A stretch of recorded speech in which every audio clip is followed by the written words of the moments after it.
How could a banal joke destroy everything we had built together? The evening felt magical, the kind of night that reminded me why we spent so much time with this group of friends.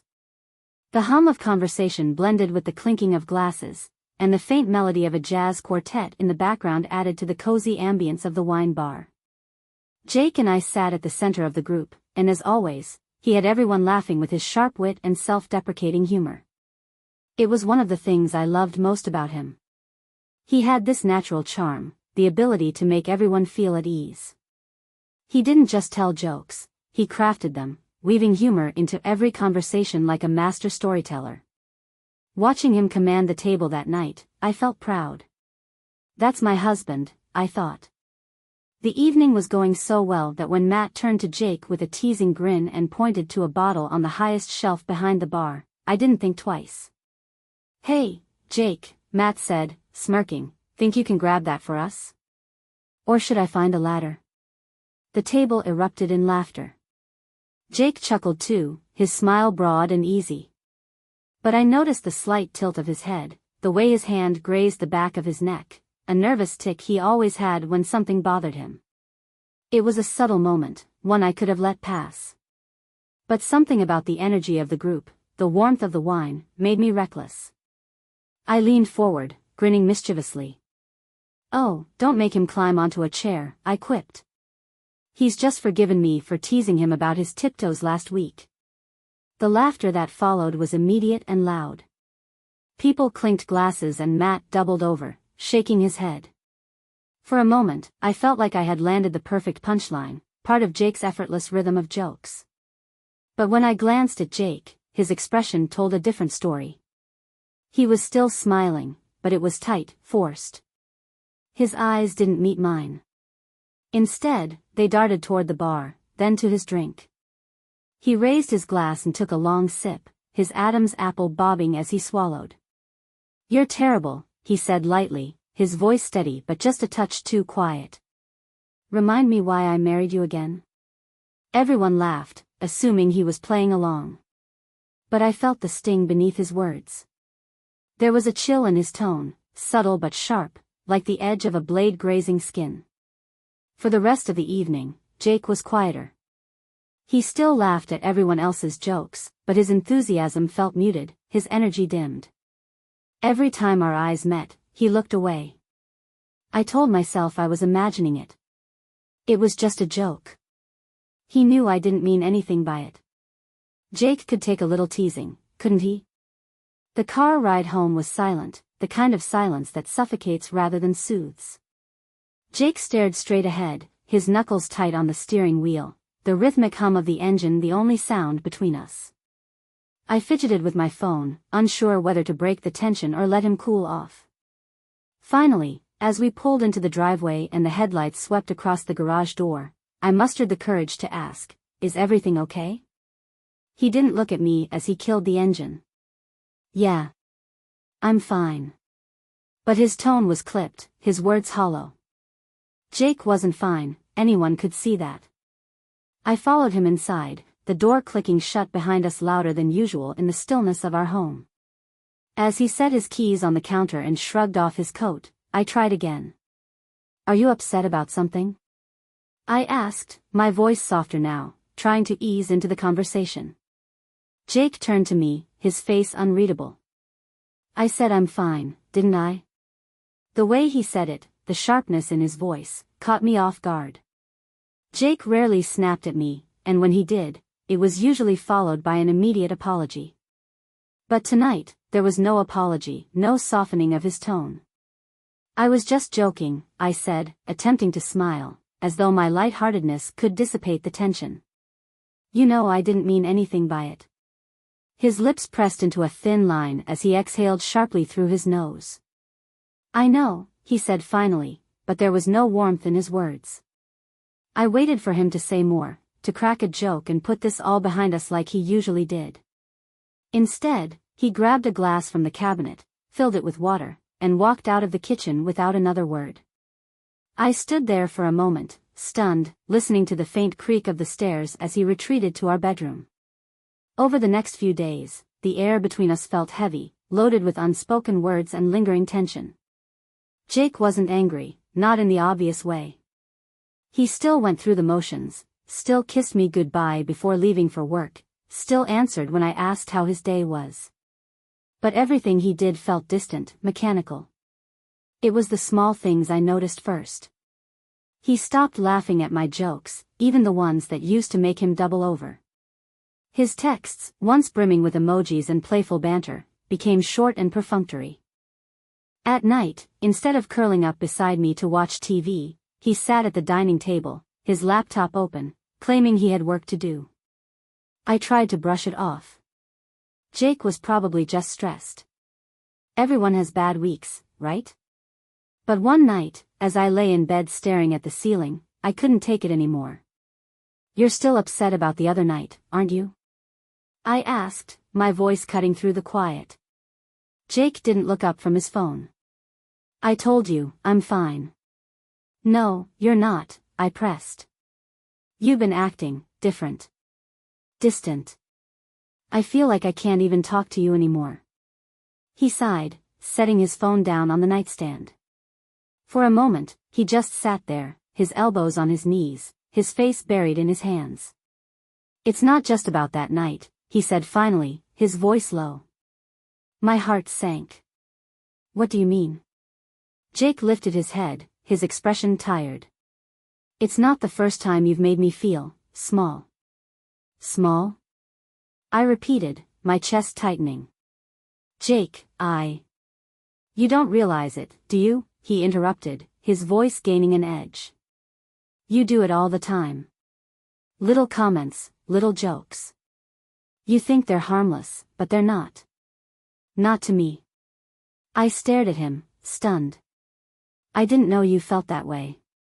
Why didn't you say something before?" He let out a bitter laugh. "Because I didn't think it mattered. I thought I could brush it off. But it's like, every time you say something like that, it chips away at me. And I'm just so tired of it." After that night, things didn't get better, they got worse. Jake became even more withdrawn, coming home late from work and spending hours on his phone when he was home. One evening, as he was in the shower, his phone buzzed on the nightstand. Normally, I wouldn't have thought twice about it, but something made me look this time. Maybe it was instinct, or maybe I'd already started to suspect. The screen lit up with a name I didn't recognize, Emily. Curiosity, and dread, got the better of me. I unlocked the phone and opened the conversation. "Her, you make me feel so special. I can't wait to see you again." "Him, same here. I feel like I can finally breathe when I'm with you." My hands trembled as I scrolled through their messages. There were weeks of them, flirty exchanges, late-night confessions, even plans to meet. I felt like I was falling, my world crumbling around me. When Jake came out of the shower, he found me sitting on the edge of the bed, his phone in my hands. "What the hell is this?" I demanded, holding up the screen. His face paled, and for a moment, he just stood there, water dripping from his hair onto the carpet. Then he sighed, running a hand through his wet hair. "I didn't mean for it to happen," he said finally. I stood up, my voice shaking with anger. "Didn't mean for what to happen? To cheat on me? To fall for someone else?" Jake didn't deny it. "She makes me feel different," he said quietly. "Like I'm enough." The words hit me like a slap. "And I don't?" He didn't answer. The weight of Jake's silence crushed me. His refusal to answer my question said everything I didn't want to hear. My chest felt hollow, my legs weak beneath me, but anger surged, giving me strength to stand my ground. "You feel enough with her?" I spat, my voice trembling. "After everything we've been through, you don't feel that with me?" "I've been here for you, Jake. I've loved you, supported you." Jake's jaw clenched, his gaze fixed on the floor. "You don't get it," he muttered, barely audible. "Then make me understand." I screamed, my voice echoing through the room. "Explain how you think this is okay, how this is my fault." His head snapped up, his eyes flashing with frustration. "It's not just about that one joke, okay? It's years of feeling like I'm not enough for you. Like I'll never measure up. I shook my head, tears streaming down my face. Jake, I never meant to make you feel that way. I never. You didn't mean to, he cut me off, his voice cold. But you did. Every comment, every laugh at my expense, it builds up. And then you said it in front of our friends, like my insecurities were just a joke to you. They weren't. I cried. It wasn't like that. Then what was it like? He snapped. Because that's how it felt. And I'm tired, okay? I'm tired of feeling small, of feeling like I have to prove myself to you every day. I stared at him, my heart breaking with every word. This wasn't the Jake I knew, the man who made me laugh until my stomach hurt, who whispered promises of forever to me in the dark. This man was a stranger, someone angry and broken. And, I realized, so was I.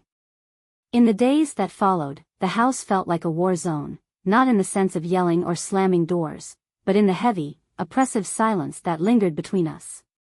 We barely spoke, barely looked at each other. The love that once filled our home had been replaced by something colder, sharper. One evening, Jake came home later than usual. He looked exhausted, his tie loosened, his hair disheveled. He didn't say a word as he dropped his keys on the counter and made his way to the couch. I followed him, desperate for answers. We can fix this, I said, standing behind him. My voice wavered, but I pushed forward. Jake, we can go to counseling, talk to someone. We've been through too much to just throw it all away. He shook his head, not looking at me. I don't think I can do this anymore, he said quietly. The words knocked the air out of my lungs. You don't mean that. I do, he said, his voice firm now. I've tried, but I can't. Every time I'm here, I feel like I'm failing. I can't live like this anymore. Jake, I whispered, tears spilling over. Please. Don't give up on us. He finally turned to look at me, and in his eyes, I saw a sadness so deep it felt like it would swallow me whole. I already have. Jake moved out the following week. He didn't take much, just a few suitcases and some of his things from the office. Watching him pack felt surreal, like an out-of-body experience. I wanted to beg him to stay, to scream that he was making a mistake, but I didn't. I couldn't. The days that followed were some of the darkest of my life. I avoided mutual friends, unable to bear the pitying looks or the inevitable questions. I deleted social media, not wanting to see pictures of Jake's new life, or, worse, of him with her. The apartment felt empty, the silence unbearable. One afternoon, I received a message from a friend. She'd seen Jake and Emily at a restaurant, laughing together, looking every bit like a couple in love. I thanked her for the heads up but couldn't stop myself from imagining it. Jake, smiling in a way he hadn't smiled at me in months. Emily, hanging on his every word. Was she everything I wasn't? Did she tell him he was perfect just as he was? I hated her. I hated him. But most of all, I hated myself, for not seeing it sooner, for not realizing how deeply I'd hurt him, for letting the cracks in our relationship grow into chasms. Months later, as I sat alone in the apartment we once shared, I thought back to that night at the wine bar. The laughter, the teasing, the way Jake's smile faltered just for a moment. How could I not have seen it? How could I have been so blind? But it wasn't just about that night. It was about every time I brushed off his insecurities, every time I laughed at his expense, thinking it was harmless. Love isn't just about the big gestures or the grand moments, it's about the little things. The words we choose, the way we make each other feel, the cracks we choose to ignore until they're too wide to bridge. Jake wasn't perfect, and neither was I. Maybe we were doomed from the start, or maybe we could have saved each other if we tried harder. I'll never know. All I know is that one careless joke changed everything. And now, every time I think about him, I wonder if the real joke was on me all along.